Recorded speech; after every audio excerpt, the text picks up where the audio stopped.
আমের আচারটা বানানোর আগে আমি এখানে তার জন্য মশলা বানিয়ে নেবো। সেজন্য একটা ননস্টিকের ফ্রাইং প্যান নিয়ে গ্যাসটাকে অন করে নিচ্ছি।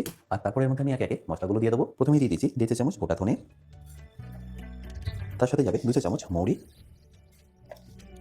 1/2 চা চামচ কালো সর্ষে, 1 চা চামচ গোটা জিরে, আর গোটা জিরের পরে দিয়ে দিচ্ছি 1/2 চা চামচ রাঁধুনি, আর সবশেষে দিয়ে দিচ্ছি 3টে শুকনো লঙ্কা। আপনারা যদি কম ঝাল খান সেক্ষেত্রে আপনারা এখানে কম শুকনো লঙ্কা দিয়ে দেবেন। তারপরে সবকিছুকে আমি ভালো করে একবার মিশিয়ে নেবো। মোটামুটি এটাকে ভেজে নিতে আপনাদের সময় লেগে যাবে 1.5 থেকে 2 মিনিট মতো। আর এই সময় ফ্লেমটা আপনারা একদম লো রাখবেন। আর তারপর যখনই দেখবেন খুব সুন্দর একটা গন্ধ বেরোচ্ছে, তখন এখানে গ্যাসটাকে বন্ধ করে তুলে নিতে হবে আর রেখে দিতে হবে একটা প্লেটের মধ্যে। গরম থাকা অবস্থায় কিন্তু এটাকে আপনারা পাউডার করবেন না। যখনই দেখবেন একদম ঠান্ডা হয়ে গেছে, তখন এটাকে পাউডার করে নেবেন। এবারে মিষ্টি আমের আচার বানানোর জন্য আমি এখানে নিয়ে নিয়েছি 3 কেজি আম, যেটাকে নিশ্চয়ই দেখতে পাচ্ছেন আমি ভালো করে ছাড়িয়ে নিয়ে নুন আর হলুদ মাখিয়ে শুকিয়ে নিয়েছি মিনিমাম 2 থেকে 2.5 ঘন্টার জন্য রোদে। রোদে আপনাদের খুব বেশিক্ষণ রাখতে হবে না, 2 থেকে 3 ঘন্টা রাখলেই হবে। আর এটাকে আমি কিভাবে কেটে নিয়েছি সেটাও আশা করি বুঝতে পারছেন। আর এটা রোদে শুকানো এই কারণে আপনাদের দরকার, কারণ এর মধ্যে যে এক্সট্রা ময়েশ্চারটা আছে সেটা বেরিয়ে যাবে। আর আমের আচারটা দেখবেন আপনারা অনেকদিন অবধি স্টোর করে রাখতে পারবেন। এবারে আচারটাকে কুক করার জন্য আমি এখানে নিয়ে নিচ্ছি একটা কড়াই, আর তারপরে গ্যাসটাকে অন করে নিচ্ছি। কড়াইটা একটু গরম হয়ে গেলে আমি এখানে দিয়ে দেবো 3 থেকে 4 চা চামচ সরষের তেল।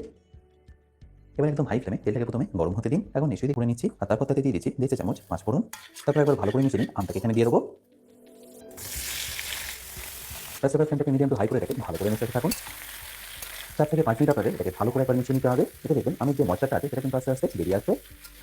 যে শুরুতে যে কাঁচা আম পাবেন সেটা দিয়ে চেষ্টা করবেন এই আচারটা বানিয়ে নেওয়া, কারণ এই স্টেজে আমের আটিটা খুব একটা আসে না, তাই আপনারা ফ্রেশটা অনেকটা বেশি পাবেন। আর 4-5 মিনিট একবার ভালো করে মেশানো হয়ে গেলে দিয়ে দিতে হবে আপনাদের এখানে চিনি। আমি এখানে 1 কেজি চিনি ব্যবহার করলাম 3 কেজি আমের জন্য। আমটা যদি খুব বেশি টক হয় সেক্ষেত্রে আপনারা আরেকটু চিনি এখানে ব্যবহার করতে পারেন। আর এই চিনির সাথে দিয়ে দেবো 1 চা চামচ মতো কাশ্মীরি লঙ্কার গুঁড়ো আর 1 চা চামচ মতো বিট নুন। ব্যাস, তারপরে সবকিছুকে ভালো করে আবার মিশিয়ে নিন। আর এটা মেশানোর সময় ফ্লেমটা আপনারা প্রথমে একদম লো করে দেবেন। তারপর চিনিটা গলে গেলে ফ্লেমটা আপনারা আবারও হাই করে দেবেন। আস্তে আস্তে দেখুন চিনিটা গলা শুরু করেছে আর কালারটাও কিন্তু চেঞ্জ হওয়া শুরু করেছে। এবার ফ্লেমটাকে লো রেখে আপনাদের এটাকে কুক করে নিতে হবে মিনিমাম 30 থেকে 35 মিনিটের জন্য। তার মধ্যে দেখবেন চিনিটা গলে গিয়ে ভালোভাবে গাঢ় হয়ে গেছে আর আমটা একদম পারফেক্টলি সেদ্ধ হয়ে গেছে। দেখতেই পাচ্ছেন আমের জলটাও ছেড়ে দিয়েছে আর চিনিটাও কিন্তু একদম পারফেক্টলি গলে গেছে।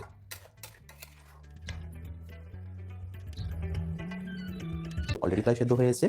আর 15 থেকে 20 মিনিটের মধ্যে দেখবেন এই আমের জলটাও কিন্তু আস্তে আস্তে রিডিউস হয়ে যাবে। আশা করি নিশ্চয়ই দেখতে পাচ্ছেন আচারটা কিন্তু এই সময় অনেকটাই ঘন হয়ে গেছে। এই স্টেজে আপনি এখানে দিয়ে দিতে হবে বানিয়ে রাখা মশলাটা। আর তারই সাথে এখানে দিয়ে দিন 2 চা চামচ ভিনেগার, যাতে এটা আপনারা অনেকদিন অবধি স্টোর করে রাখতে পারেন। তারপর একবার ভালো করে মিশিয়ে নিলেই আমের আচার আপনাদের পারফেক্টলি রেডি। তাহলে নিশ্চয়ই দেখতে পেলেন কত সহজেই আমের আচারটা বানিয়ে নেওয়া যায়।